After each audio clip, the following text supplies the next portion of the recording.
চলুন আজ আমি বানাবো লাল লাল বিটের পরোটা। কার কার ভালো লাগে বিটের পরোটা? চলুন। নমস্কার বন্ধুরা, তো আজকে আমি বানাবো বিটরুটের পরোটা। তাই সবে প্রথমে নিয়ে নিয়েছি দেখুন বিট, মানে ছোট ছোট 3টে বিট নিয়েছি। আর তিন চারটে রসুন নিয়েছি, 4টে রসুন নিয়েছি। আর লঙ্কা নিয়েছি 3টে, একটু আদা কুচো, আর একটু ধনেপাতা। ধনেপাতা তো এখন জানেন অ্যাভেলেবেল নেই, তাই সেই জন্য অল্পই আছে। তাই আমি ধনেপাতাটা একটু অল্পই নিয়েছি। তো ওটা আমি এবার মিক্সিতে গ্রাইন্ড করে নেবো। তো চলুন আমি এটা মানে মিক্সিতে সেই খুব বেশি মানে একদম মিহি পাড়া করবো না, জাস্ট মাঝারি একটু দরদরা ভাব হবে সেরকম আমি করব। ধনেপাতাটা দেবো না, ধনেপাতাটা আমি পরে এটা আটার সাথে মাখবো। তো চলুন এটা মিক্সিতে গ্রাইন্ড করে নিই।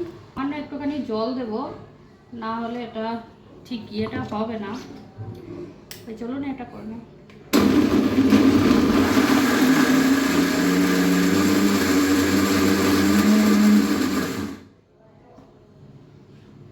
হয়ে গেছে, একবার ঘুরিয়ে হয়ে গেছে।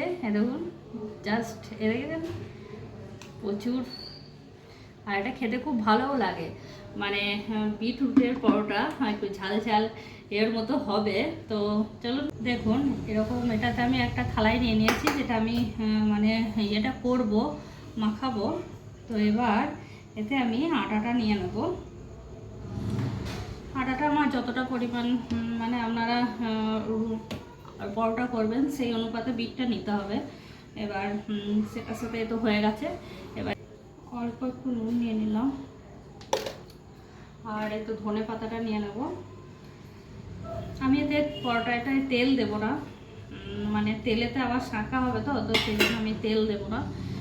জাস্ট এটা বিটের মাখা। তো এবার এটা মেখে আটা দিয়ে আগে মাখবেন, যতটা না থাকে জল যদি দরকার পড়ে, তাই তো এখানে বিটরুটের মিক্সিতে জল আছে, ওই জলটাই তখন দিয়ে দেওয়া হবে। দিয়ে তারপরে একটুখানি মানে জল লাগলে দেবো, নাহলে না লাগলে আর এটা দেওয়ার প্রয়োজন হবে না। কেননা এটাতে টাইট হচ্ছে, বেশি জল পাতলা করিনি, তো সেই জন্য এটা জল দিয়ে মেখে নিই। এবার এটাকে ঢাকা দেওয়ার জন্য একটু ঢাকা দিয়ে ওকে একটু রেস্টে দেবো। চলো তারপর বানাবো কিছু করে। চলুন এই দেখুন, এবার আমার পরোটাটা সেঁকে নিই।